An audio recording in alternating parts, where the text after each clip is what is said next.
नमस्कार साथियों। आज आपको ऐसी सच्ची घटना सुनाएंगे और सच्ची ताज़ी कहानी है। अभी मात्र 2 दिन हुए हैं। यह है उत्तर प्रदेश के कानपुर की। कानपुर में एक ऐसी घटना घटती है, आप भी दंग रह जाओ। जिस पे आप भरोसा करते हैं वही दगेबाज हमेशा निकलता है। वीडियो अच्छा लगा हो तो उसको सब्सक्राइब अवश्य करें और शेयर भी करिए, लाइक भी करें। अब आपको हम विस्तार से पूरी कहानी सुनाते हैं, और वो भी कौन सा, पुलिस विभाग, जिस पे ऊपर लोग आंखें मूंछे विश्वास करते हैं, जिस पे सुरक्षा की पूरी गारंटी होती है, और वही ऐसे भक्षक बन जाते हैं और पूरे विभाग की वो किरकिरी करा देते हैं। ऐसा ही मामला है कानपुर के। एक थाना पड़ता है, रेल बाज़ार थाना है, और उसी का वहाँ एक चौकी पड़ती है, फैतलपुरगंज चौकी। वहाँ पर एक तैनात होते हैं दरोगा गजेंद्र सिंह जी। उनकी वहाँ ड्यूटी है, वो अपनी ड्यूटी कर रहे थे। तो वहाँ कानपुर में इसी चौकी के पास में एक ऐसा मामला आता है कि वहाँ कोई 21 साल की लड़की है जो अपने प्रेमी के साथ में भाग जाती है, और वो पहुँच जाती है कहीं बाहर। तो वो घर में उसकी माँ थी विधवा, उसके 3 भाई थे और 2 बहनें थी, जिसमें सबसे छोटी लड़की थी 21 साल की। वो अपने प्रेमी के साथ भाग जाती है घर में, और घर वाले हो जाते बहुत ज़्यादा परेशान। और परेशान होने के बाद वो पहुँचते सीधे चौकी में, और चौकी में अपनी वहाँ कंप्लेंट दर्ज कराते हैं कि हमारी बेटी गुम हो चुकी है। तो वहाँ का जो थाना है रेल बाज़ार, तो वहाँ रेल बाज़ार जो थाना है वो इनको इनको जिम्मेदारी दी जाती है। वहाँ के जो इंचार्ज हैं चौकी के, गजेंद्र सिंह जी। गजेंद्र सिंह जी अपनी टीम को लेकर उसके जितने उसके फ़ोन नंबर थे और जितने उसके मिलने वाले थे, उन सभी फ़ोन नंबरों को लगा दिया जाता है सर्विलांस पे लगा दिया जाता है, जिससे कहीं अगर कोई कॉल करता है तो तुरंत मालूम पड़ जाती है लोकेशन, ये फ़ोन कहाँ चल रहा है और कौन किस टावर पर चल रहा है। तो वो लोकेशन से वो पकड़ लेते हैं। तो इसके लिए एक टीम गठित की जाती है, जिसमें गजेंद्र सिंह मुख्य उसके टीम के अधिकारी होते हैं, और साथ में महिला पुलिस भी होती है, 2 पुलिस वाले भी होते हैं, और लड़की का भाई होता है। करीब 4 से 5 लोगों की टीम गठित हो जाती है। और जैसे ही सर्विलांस नंबर वो लगाया था तो लोकेशन मिलती है मुंबई महाराष्ट्र के पास।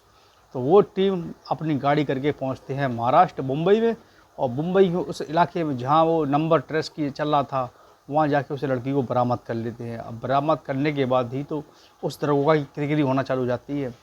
अभी तो उस लड़की के परिवार में खलबली मची हुई थी, अब यहाँ इसके परिवार में खली मचने वाली हैं, क्योंकि उसने ऐसी करतूत की थी कि जिससे वजह से वो लाइन हाजिर हुआ, और लाइन हाजिर होने के बाद फिर वो सस्पेंड भी हुआ। वो ऐसा दरोगा था कि अब उसकी पत्नी ने भी उसके ऊपर आरोप लगाना चालू कर दिए।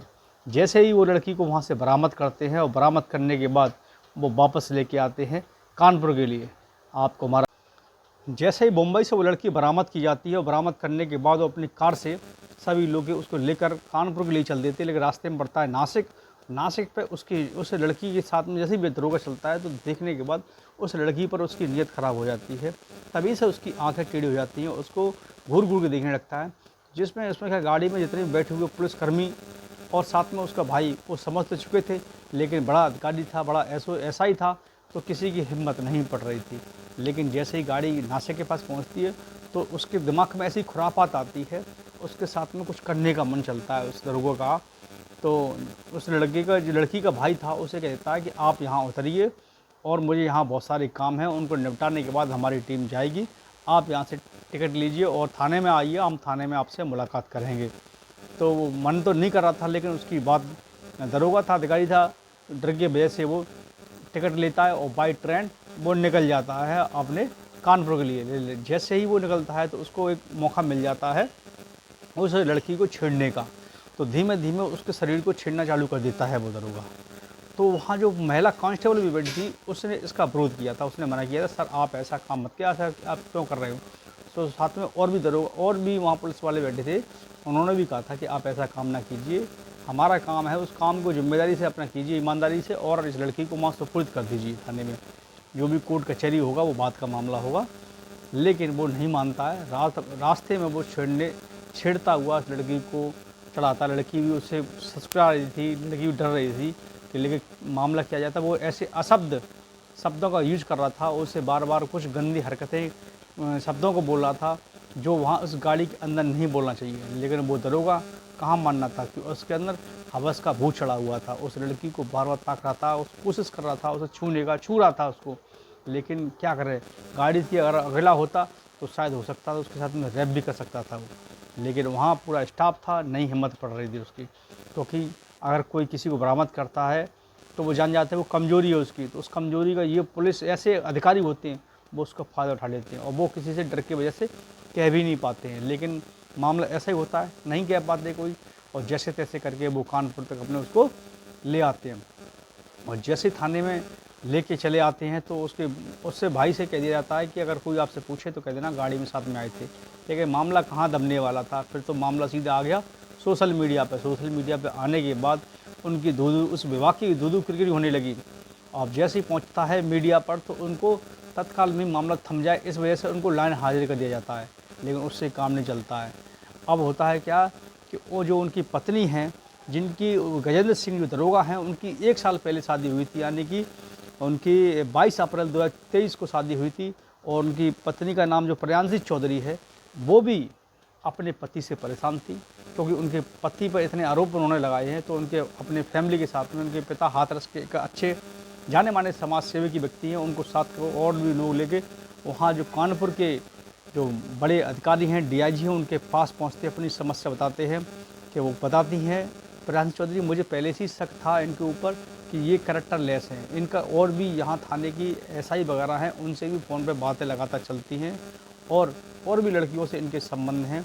तो लेकिन धीमे धीमे जब हमारा ट्रांसफ़र कानपुर में हुआ, इनके साथ रहने लगी, तो इनकी हरकतों के बारे में मुझे मालूम पड़ा। और जैसा कि उनकी पत्नी ने अपने एक इंटरव्यू में बताया, वो आरोप लगाया कि ये कैरेक्टर लेस हैं, इनका चरित्र सही नहीं है। तो पुलिस के विभाग का भी किरकिरी होने लगी। तो पुलिस विभाग ने क्या किया, उनको तुरंत ही उनको सस्पेंड कर दिया। सस्पेंड करने के बाद अभी 21 अक्टूबर को उनको सस्पेंड कर दिया गया और इनकी जो पोल हैं वो खुलने लगी। अब लगातार उनकी बातें सोशल मीडिया में चल रही हैं।